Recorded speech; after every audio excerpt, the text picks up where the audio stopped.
성경대로 예수님이 우리를 위해 죽으시고 사흘 만에 살아나사 부활의 첫 열매 되게 하심으로 우리에게 썩지 아니하는 하늘의 소망과 같게 하신 여호와 하나님 아버지의 무한하신 사랑에 감사드리며 찬송과 영광을 올려드립니다.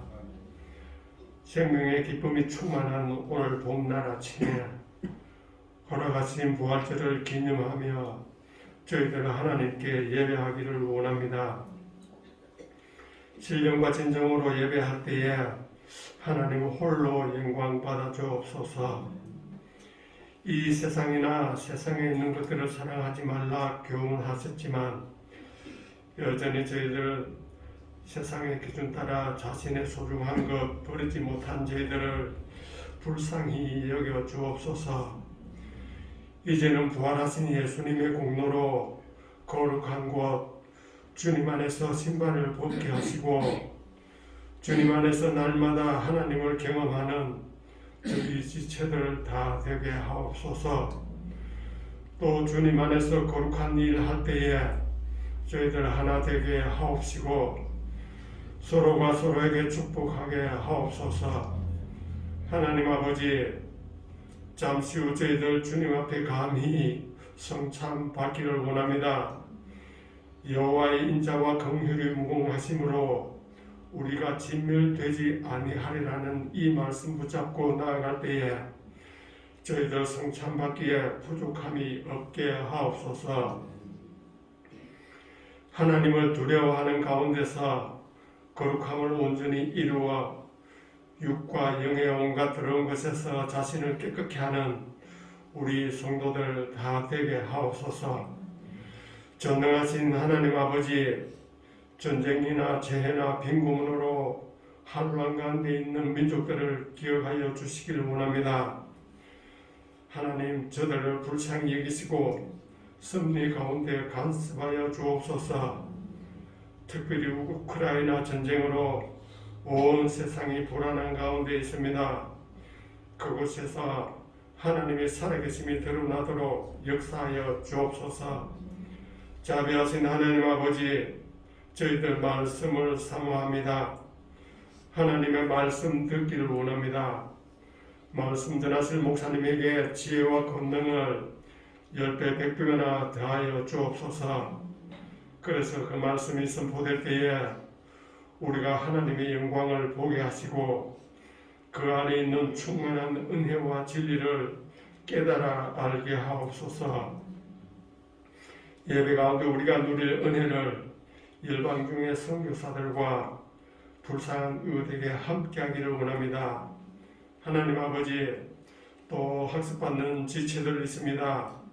반년 후 세례받을 때까지 이 믿음 잘 자라도록 눈동자처럼 지켜주시옵소서. 예배하는 가운데 악한 세력이 틈타게 못하게 하옵소서. 이 모든 것 우리 주 예수님 이름으로 기도드리옵나이다. 아멘. 하나님 말씀 같이 보도록 하겠습니다. 고린도전서 15장 12절에서부터 19절까지 말씀.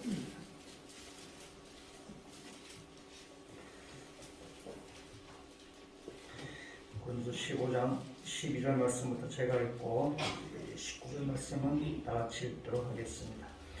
그리스도께서 죽은 자 가운데서 다시 살아나셨다 전파되었거늘 너희 중에서 어떤 사람들은 어찌하여 죽은 자 가운데서 부활이 없다 하느냐. 만일 죽은 자의 부활이 없으면 그리스도도 다시 살아나지 못하셨으리라. 그리스도께서 만일 다시 살아나지 못하셨으면 우리가 전파하는 것도 헛것이요 또 너희 믿음도 헛것이며 또 우리가 하나님의 거짓 증인으로 발견되리니 우리가 하나님이 그리스도를 다시 살리셨다고 증언하였습니다. 만일 죽은 자가 다시 살아나는 일이 없으면 하나님이 그리스도를 다시 살리지 아니하셨으리라.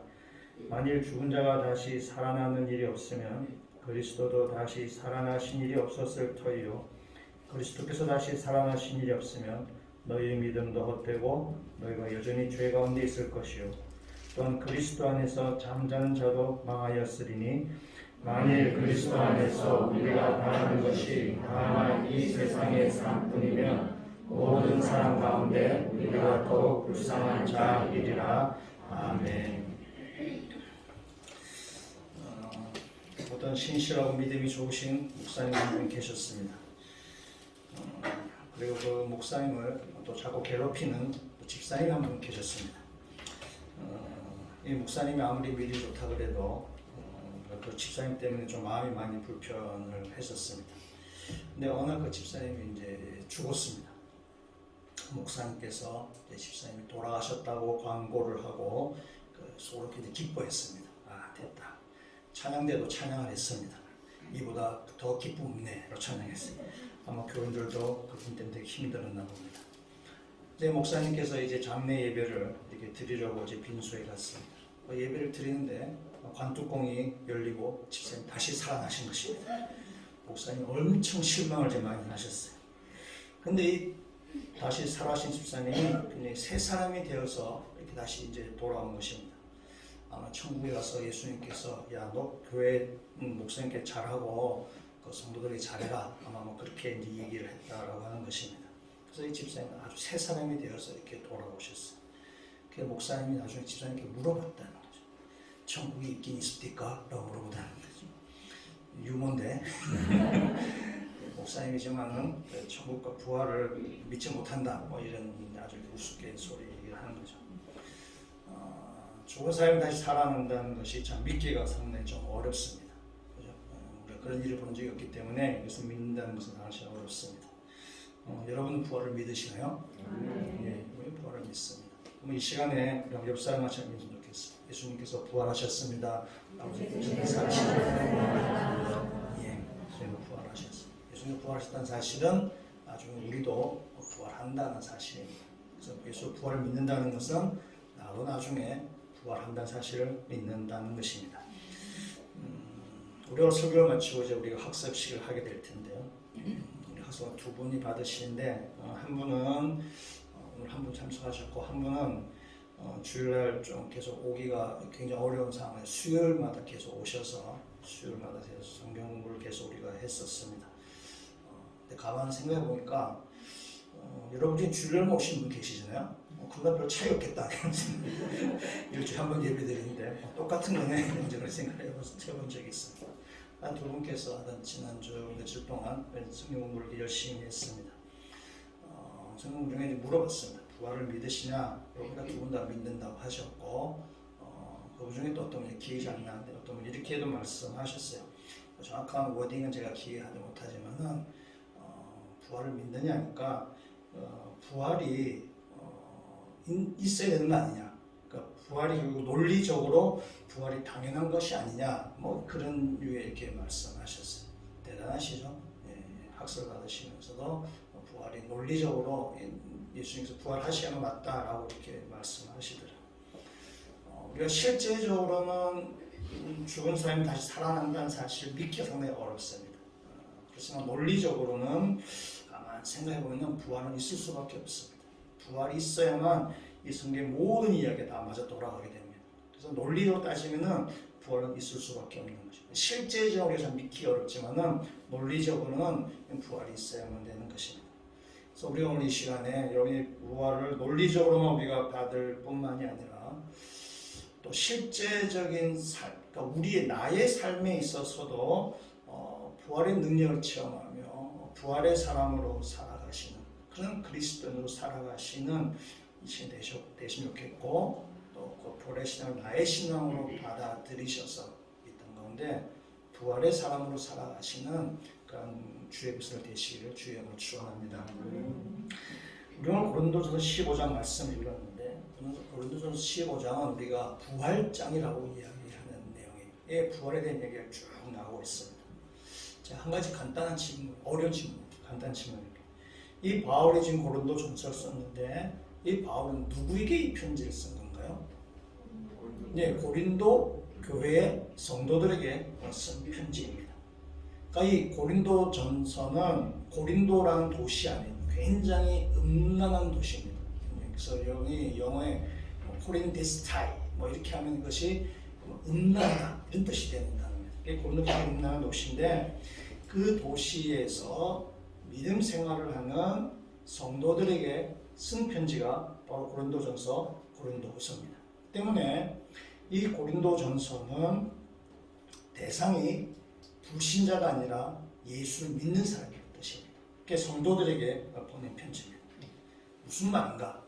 지금 고린도전서 15장의 부활장인데 바울이 지금 불신자가 아니라 교인들에게 부활에 대해서 지금 쓰고 있다라는 그 말씀입니다. 예를 들어서 제가 좀 부활에 대해서 사람들에게 이야기해 본다고 한번 생각해 봅시다. 자, 여러분이 있는 이 교회에서 부활에 대해서 하는 이야기하고 어떤 불신자들이 있는 어떤 모임에 가서 제가 부활에 대해서 이야기한다고 할 때에 이야기가 같을 수가 없습니다.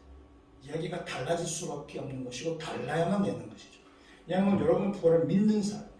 부활을 믿는 사람들이 내가 부활을 이야기하는 거와 전혀 예수를 믿지 않는 사람들에게 부활에서 이야기할 때는 그 내용이 달라질 수밖에 없다는 사실입니다. 아마 불신자들이 모여있는 모임에 가서는 저는 부활을 증명하려 할 것입니다. 부활이 있을 수밖에 없는 것입니다 라고 이야기할 것이고, 여러분들 앞에서는 부활을 믿는 것을 전제로 하고 아마 부활에서 아마 이야기할 것입니다. 그렇게 볼 때에 바울이 고린도전서 15장 부활에 대해서 지금 이야기를 하고 있는데, 이 부활장이라고 이야기하지만은 우리가 기대하는 것처럼 바울이 부활에 대해서 증명하려고 하는 내용은 아니라는 사실입니다. 왜냐하면 고린도 교회 성도들에게 보낸 편지예요. 그러니까 성도들에게, 부활을 이미 믿고 있는 사람들에게 보내는 서신입니다. 그래서 여기서 바울은 여기에서 우리가 기대하는 것처럼, 생각처럼 예수님의 부활을 증명하거나 부활이 사실이라는 사실을 막 드러내려고 이렇게 쓴 것이 아닙니다. 바울은 그것을 기본으로 깔고 지금 이야기하는 거지. 그래서 예수님의 부활에 초점을 지금 맞추고 있지 않습니다. 예수님께서 죽었다가 다시 살아난다는 그 부활을 전제로 하고 기본으로 깔고 지금 바울은 이 부활에서 지금 이야기하고 있는 것입니다. 오늘 말씀 12절에 있는 말씀 우리 한번 같이 한번 읽어보도록 하겠습니다. 그리스도께서 죽은 자 가운데서 다시 살아나셨다 전파되었거늘 너희 중에서 어떤 사람들은 어찌하여 죽은 자 가운데서 부활이 없다 하느냐. 아멘. 지금 고린도 교회에 어떤 사람들이 지금 있는 건가요? 죽은 사람이 어떻게 부활할 수 있는가 라는 그런 의심하는 사람이 있다는 것이죠. 그래서 바울은 지금 이 고린도 교회와 그다음에 소아시아와 그 유럽에 열심히 복음을 전했습니다. 예수님의 부활을 열심히 전했습니다. 근데 고린도 교회 안에 부활을 부정하는 사람이 지금 있는 것입니다. 그래서 이 사람들로 인해서 바울의 전도에 찬물을 끼얹는 거죠. 또 고린도 교회 성도들의 믿음을 회방하는 이런 아주 악한 사람들이 지금 여기 고린도 교회 안에 있는 것입니다. 그래서 바울은 거기서 지금 반박하는 내용이 12절 이하에 있는 내용이에요. 그래서 13절부터 15절까지 있는 말씀을 제가 한번 읽어보겠습니다. 만일 죽은 자의 부활이 없으면 그리스도도 다시 살아나지 못하셨으리라. 그리스도께서 만일 다시 살아나지 못하셨으면 우리가 전파하는 것도 헛것이요 또 너의 믿음도 헛것이며 또 우리가 하나님의 거짓 증인으로 발견되리니 우리가 하나님이 그리스도를 다시 살리셨다고 증언하였습니다. 만일 죽은 자가 다시 살아나는 일이 없으면 하나님이 그리스도를 다시 살리지 아니하셨으리라. 아멘. 지금 바울은 고린도 교회 안에 죽은 자의 부활이 없다. 어떻게 죽은 자 다시 부활할 수 있냐? 그걸 좀 이제 의심하는 그런 사람들에 대해서 지금 반박합니다. 이렇게 얘기하죠. 바울은 굉장히 논리적으로 지금 이야기해요. 만약 죽은 사람이 부활이 없다면 어떻게 예수 그리스도가 부활이 있겠느냐? 예수의 부활도 없을 것이다. 예수 그리스도가 부활이 없다면 우리가 전파하는 것도 다 거짓말이 된다. 우리가 전파하는 것이 거짓말이 된다는 것은 우리가 하는 말이 다 공허한 것이고 너희들의 믿음도 다 헛된 것이 된다. 바울이 지금 그렇게 이야기하는 것입니다. 그 내용이 16절에서 18절까지 다시 지금 반복하고 있습니다. 그러니까 죽은 자가 다시 부활이 되지 않는다면 예수의 부활도 없는 것이고 예수의 부활이 없다면 우리가 전하는 것도 거짓말이고 우리가 믿는 것 다 헛된 것이다. 우리 다 말짱 도루묵이다. 이렇게 얘기하는 것입니다. 그러면서 19절에 이렇게 얘기하죠. 19절 말씀 같이 한번 읽도록 하겠습니다. 만일 그리스도 안에서 우리가 바라는 것이 다만 이 세상의 삶뿐이면 모든 사람 가운데 우리가 더욱 불쌍한 자이리라. 아멘. 만약 부활이 없다면, 예수님 다시 죽었다가 살아난 일이 없다면 우리가 전하는 것은 다 가짜 뉴스일 겁니다. 우리가 전하는 것이 가짜 뉴스. 우리가 가짜를 믿는다는 의미가 되는데, 우리가 가짜를 믿는다면 우리는 정말 세상에서 불쌍한 사람이다라는 거죠. 그렇죠? 부활이 없는데 부활을 믿고 있는 것처럼 그런 어리석은 사람, 그런 불쌍한 사람이 없습니까? 우리가 오늘 같은 이렇게 따뜻한 이 봄날에 놀러 가지 못하고 여기 교회에 이렇게 와 계세요. 오늘 하루만이 아니라 매주일 이 교회에 오시고, 일주일 중에 유일한 빨간 날인데 왜 여러분이 교회에 오시죠? 공휴일이어서 좀 늘어지고 좀 이렇게 좀 편히 집에서 쉬고 싶은데 옷 다 차려입고 화장하고 이렇게 다 이렇게 여러분이 교회에 옵니다. 주일 지킨다는 이름으로 하고 싶은 일을 못할 때도 있고, 놀러 가고 싶은 데들은 못 갈 때도 있습니다. 부활을 믿기 때문에 그렇다. 예수를 믿기 때문에 우리가 주일도 지키고 또 때로는 세상 일을 희생하면서도 우리가 사는 것입니다. 우리 열심히 신앙생활을 하다가 우리가 죽었습니다. 나중에 죽게 되겠죠. 근데 죽었는데 계속 죽어 있는 상태로 있는 거예요. 부활이 없는 거예요. 계속 죽어 있는 상태에 있어요. 이럴 수가. 이 땅에서 삶이 전부였던 것이 부활이 없다는 것이에요. 얼마나 억울하시겠어요? 얼마나 억울하겠어요? 난 부활이 있는 줄 알고 열심히 내일 세상의 삶을 희생하고 주일날 교회 와서 예배도 드리고 또 헌금도 하고 또 봉사도 하고 뭐 그렇게 하고 뭐 이렇게 뭐 사랑하라고 해서 사랑도 하고 뭐 희생도 하고 그랬는데 부활이 없네? 계속 그냥 죽은 상태로 끝나는 거예요. 이것보다 불쌍한 인생이 어디 있냐는 거죠. 여기 바울의 이만큼 역설적인 이야기죠. 우리의 인생 이 땅의 삶이 전부 다가 아니라 우리 인생에는 부활이 있다는 사실, 지금 바울 역설적으로 이야기하는 것입니다. 부활이 공수표가 아니라 우리 가운데 반드시 부활이 있다는 사실입니다. 이 땅에서의 삶이 전부가 아니라 부활이 분명히 있다는 것입니다. 그렇기 때문에 이 땅에서 불쌍한 인생이 되지 않는다는 것입니다. 이 땅에서 희생하는 삶을 산다 치더라도 억울한 일이 아니라 우리 나중에 다 부활이 있기 때문에, 마지막 다 심판이 있기 때문에 우리는 더 이상 불쌍한 인생이 아니다라고 지금 이야기하고 있는 것입니다. 저는 이 말씀 읽을 때마다, 이 말씀 볼 때마다 세상에서 정말 불쌍한 사람 따로 있다라고 저는 이렇게 생각을 하게 됩니다. 교회도 다니고 이력서에 종교란에는 기독교라고도 적습니다. 주일에 놀러 가지도 않고 예배에 참석합니다. 그리고 죽었어요. 근데 말대로 부활을 한 것입니다. 근데 천국에 들어가려고 하는데 예수님께서 아마 모르겠다. 그래서 천국 입구에서 탈락을 해버렸어요. 세상에서 믿는다고 믿었는데 대충 믿었던 거죠. 교회도 다닌다고 다녔지만은 실상은 저는 믿음 생활을 하지 않은 것입니다. 믿는다고 하면서 세상 사람들과처럼 신나게 놀지도 못했습니다. 근데 그렇다고 예수를 위해서 산 것도 아닙니다. 예수를 위해서 나를 희생하면서 산 것도 아닙니다. 그것도 세상처럼 막 열심히 신나게 뭐 하고 싶은 대로 내 욕심 다 부려가면서 산 것도 아닙니다. 또 세상에서 욕심도 세상처럼 살지도 않고, 또 그렇다고 교회를 다니는데 예수에서 희생하는 사람도 아니고 그렇게 살았어요. 그러니까 대강 이렇게 산 거예요. 대강 살았는데 나중에 천국에 못 들어가는 거예요. 이거보다 불쌍한 사람이 생각됐겠어요. 저는 이 사람이 세상에서 제일 불쌍한 사람을 생각합니다.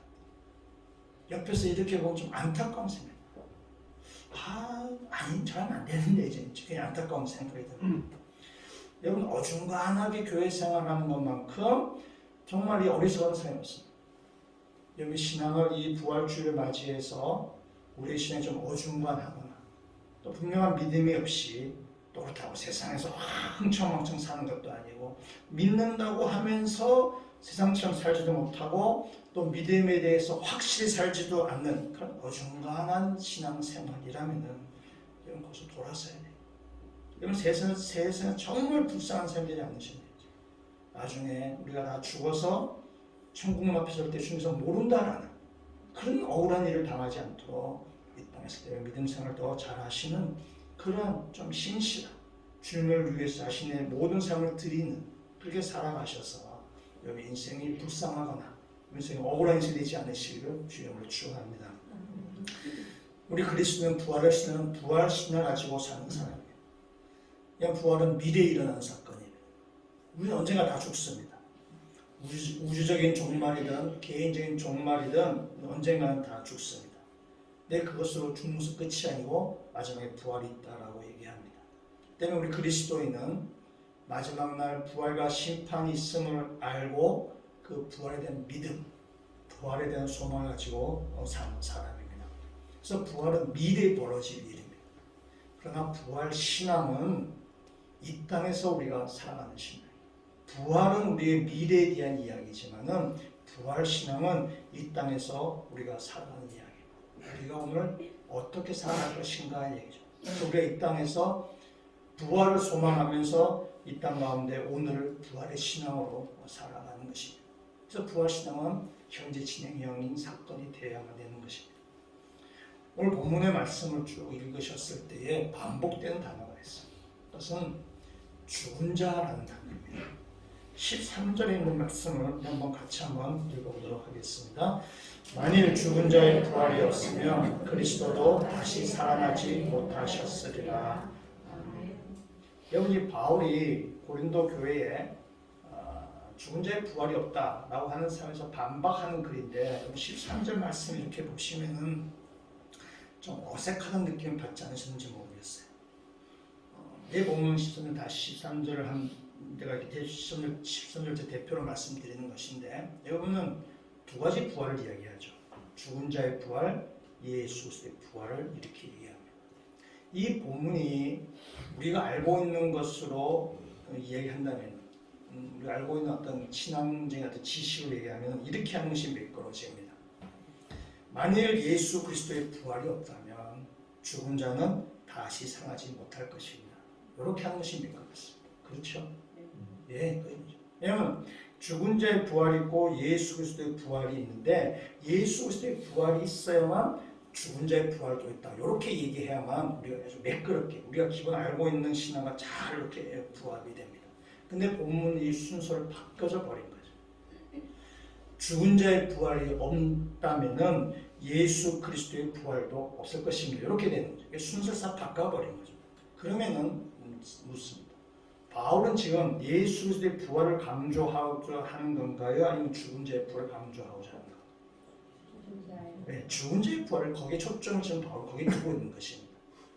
다시 말씀드리지만은 고린도 교회 성도들에게 예수 그리스도가 부활을 그것 다시 언급할 필요가 없는 거예요. 그건 기본을 다 깔고 들어가는 것입니다. 그래서 바울은 예수 그리스도의 부활을 증명하려고 하거나 예수가 부활하셨다는 사실을 드러내려고 하는 것이 아니라 죽은 자의 부활을 믿지 못하는 사람이 있는데 죽은 자의 부활이 뭔가 거기서 지금 이야기하고자 하는 것입니다. 그래서 죽은 자 얘기가 계속해서 나옵니다. 이 죽은 자라는 단어가 쓰였던 다른 본문, 굉장히 많이 나오게 되는데 그 중에 다른 본문의 말씀 한번 보시면은 앞에 스크린 한번 보시면은 계시록 3장 1절에 한번 말씀을 한번 같이 한번 읽어보도록 하겠습니다. 사대 교회 사자에게 편지하라. 하나님의 일곱 영과 일곱 별을 가진 이가 이르시되 내가 내 행위를 아노니 내가 살았다 하는 이름을 가졌으나 죽은 자로다. 아멘. 여기 죽은 자가 고린도 10에 죽은 자와 같은 단어를 쓰고 있습니다. 계시록 일곱 교회에 대한 편지가 쭉 나오는데 그 중에 사대 교회에 쓰는 내용입니다. 사대 교회는 일곱 교회 가운데 예수님께 책망받은 거예요. 이 책망받는데 1절에 있는 말씀에 사도교회가 어떤 교회인지를 이야기하죠. 뭐래요? 내가 살았다고 하지만 실상 죽은 것이다. 너희가 살아있는 것처럼 보이지만은 그러나 속에는 너희가 죽음의 냄새가 진동하고 있다는 것이죠. 그래서 사대교회 하나님께 예수님께 책망을 받습니다. 어떤 사람이 연애를 하다가 실연을 당했어요. 실연을 차였어요. 그랬을 때 이 사람이 이제 차이고 나서는 어땠어요?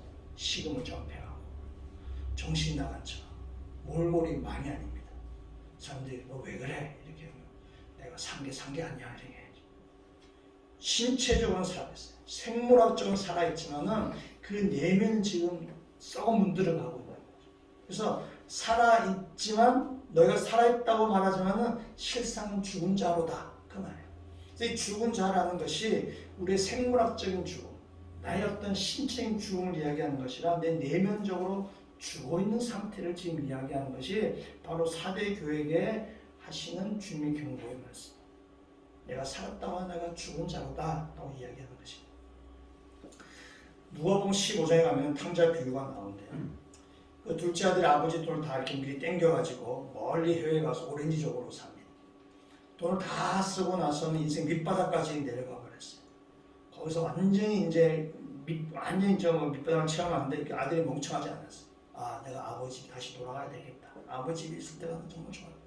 내가 아버지께 큰 죄를 지었는데 다시 내가 아버지께 용서를 빌고 내가 다시 아버지 집으로 돌아가겠다 결단하고 아버지 집으로 다시 돌아가게 됩니다. 그때 멀리서 아버지가 아들이 돌아오는 것을 보고 아버지가 하는 이야기가 나옵니다. 누가복음 15장 24절 말씀 한번 같이 한번 또 읽어보도록 하겠습니다. 이 내 아들은 죽었다가 다시 살아났으며 내가 잃었다가 다시 얻었노라 하니 그들이 즐거워하더라. 여기 죽었다가 라는 단어가 바울의 고린도전서에 나오는 죽은 자와 같은 단어입니다. 아버지가 아들에게 이야기하는 거예요. 이 아들이 실제로 죽었다는 의미가 아니라 이 아들이 내면적으로는 죽어있는 상태였었는데 다시 돌아왔다. 내면적으로는 죽었는데 아버지를 떠나서 아버지께 죄를 지고 멀리 떠나서 살다가 거기서 다시 돌아왔다라는 의미입니다. 그것이 아버지가 아들에게 하는 내 아들이 죽었다가 다시 살아났다라고 지금 이야기하는 것이죠. 그것이 바로 이게 죽었다라는 내면적인 죽음을 이야기하는 것입니다. 여기 탕자가 집에 돌아왔습니다. 성경에 나오지 않지만은 우리는 충분히 예상할 수 있어요. 그의 생활은 바뀌었을 것입니다. 다시 태어난 거죠. 부활한 것입니다. 그의 가치관, 그가 아버지를 대하는 태도, 그 일을 대하는 태도, 그 집에서 자기가 해야 될 일에 대해서 그 태도가 그 자신의 마음의 다짐이 바뀌어져 버린 거죠. 다시 살아난 거죠. 그래서 죽었다가 다시 살아나서 이제 부활의 삶을 살아가는 것입니다. 여러분 이것이 부활의 삶이에요. 우리가 이 땅 가운데서 부활의 신을 가지고 살아간다는 것은 뭐냐면 내가 죽고 이제 다시 내가 다시 살아가는 그래서 새로운 삶으로 살아가는 것. 그것이 바로 부활의 신앙입니다. 말씀 하나 한번 더 보시는데 로마서 6장 11절 말씀을 우리 한번 같이 한번 읽어보도록 하겠습니다. 이와 같이 너희도 너희 자신을 죄에 대하여는 죽은 자요 그리스도 예수 안에서 하나님께 대하여는 살아있는 자로 여길지어다. 아멘. 여기 나온 죽은 자 역시 고린도전서 15장에 나온 죽은 자 같은 단어입니다. 로마서 6장에서 이렇게 얘기하죠. 죄에 대해서는 죽은 자가 되어야 됩니다. 죄에 대해서는 죽은 자가 되고 하나님을 위해서 살아야 됩니다. 라고 지금 이야기하고 있습니다. 여러분 죄에 대해서 죽은 자라는 의미는 뭐냐면은 죄가 우리를 건드릴 때 죄된 생각이 나를 막 건드릴 때 거기에 막 우리를 막 찝쩍거릴 때 거기에 반응하지 않는 것입니다. 그것이 바로 죄에 대해서 죽었다라는 것입니다. 언젠가 어떤 분이 저에게 우리 교회는 아니고 나를 막 화를 막 북돋게 하려고 그 교회도 작은데 뭐 이런 식으로 막 저한테 그 얘기를 한 적이 있어요. 교회 사이즈를 막 굶먹거렸어요. 왜 웃으시지? 근데 교회가 작다 그래가지고 그것이 저에게 제가 그것 때문에 기분 나빠하거나 제가 자존심 상하거나 제가 그 기가 죽지 않습니다. 저 교회가 작다는 저는 아무 감흥이 없는 사람이에요. 때문에 상대방이 나를 막 화를 북돋으려고 나를 흥분시켜서 자기가 싸움을 유리하게 하려고 뭐 교회도 작은데 막 그렇게 얘기합니다. 난 아무 감흥을 내가 안 보이니까 이분이 살짝 당황하셨어요. 당황하셔서 더 이상 그 말 하지 않으시더라. 왜냐하면 효과가 없으니까. 아무리 그걸 나한테 막 나를 자극하려고 해도 난 거기서 별로 그거에 대해서 생각해 본 적이 없기 때문에 그래서 나한테는 아무리 그것이 자극이 안 되는 거죠. 그래서 더 이상 그분이 그 얘기는 못하고 딴 얘기를 많게 하셨어요. 여러분, 죄에 대해서 죽는다는 말이 바로 이런 뜻입니다. 여러분, 죄된 생각이, 어떤 죄들이 여러분을 막 자극할 때에 거기서 죽은 자가 되면은 반응을 하지 않게 되는 거예요. 그것이 바로 죄에서 죽었다는 뜻입니다. 근데 그 죽지 않으니까 여러분, 죄된 생각 여러분을 막 괴롭힐 때 그게 막 반응하고 거기에 대해서 막 흥분하고 거기에 대해서 다 이렇게 생겨요. 아직 죄에 대해서 죽지 않았다는 것입니다. 죄에 대해서 죽는다는 것은 죄가 우리를 막 이렇게 찝쩍거릴 때, 죄가 우리 생각을 막 건드릴 때 그래서 죽은 자로 살아가는 거예요. 그것이 바로 죄에 대해서 죽었다는 것입니다. 죄에 대해서는 죽고 하나님에 대해서는 귀를 쫑긋 세우고 사는 것. 그것이 바로 부활의 신앙을 사는 사람이고 죄에 대해서는 죽은 사람으로 살아가는 것입니다. 이 땅을 살아가면서 우리를 얼마나 불돋는 것이 많이 있어요. 남들과 비교해서 그래서 막 경쟁하게 하고 그래서 좀 비교해서 질투하게 하고 더 욕심을 내서 뭘 더 가지게 하려고 하고 남들보다 뭐 더 많이 뭐 이렇게 누리려고 하고 그것들을 계속해서 건드리는 거죠. 죄가 우리를 계속해서 건드리는 거예요. 그거에 대해서 전혀 죽은 상태가 되면은 반응을 하지 않게 되는 거예요. 그럼 죄는 더 이상 우리를 건들 수가 없는 거죠. 그냥 그게 반응하지 않기 때문에 우리의 삶이 죄에 대해서는 죽는 것이에요. 죄에 대해서는 죽고 하나님의 의에 대해서 사는 것입니다. 그것이 바로 부활의 신앙이라는 사실. 여러분이 예수를 믿으시면서 우리가 예수를 믿는다고 여러분 신앙 고백한 것이 바로 세례입니다. 모든 성도들 앞에서 우리가 세례를 합니다. 그것이 나의 신앙 고백이죠. 이 세례를 할 때에 바울이 이 세례를 이 이스라엘 백성이 홍해를 건넌 사건을 비유해서 바울이 설명합니다. 우리 고린도전서 10장에 있는 말씀으로 한번 가보시겠습니다. 10장 1절과 2절에 있는 두 절에 있는 말씀인데요.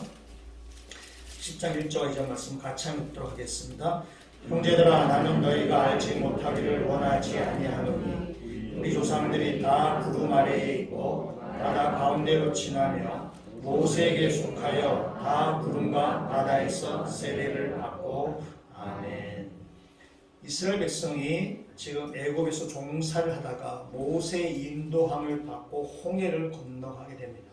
그래서 홍해를 건너가서 약속의 땅, 젖과 꿀 흐르는 땅 가나안 땅으로 그들이 들어가게 됩니다. 이스라엘 백성이 애굽에서 가나안 땅 할 때 홍해를 통과하는 길은 유일한 길이 아닙니다.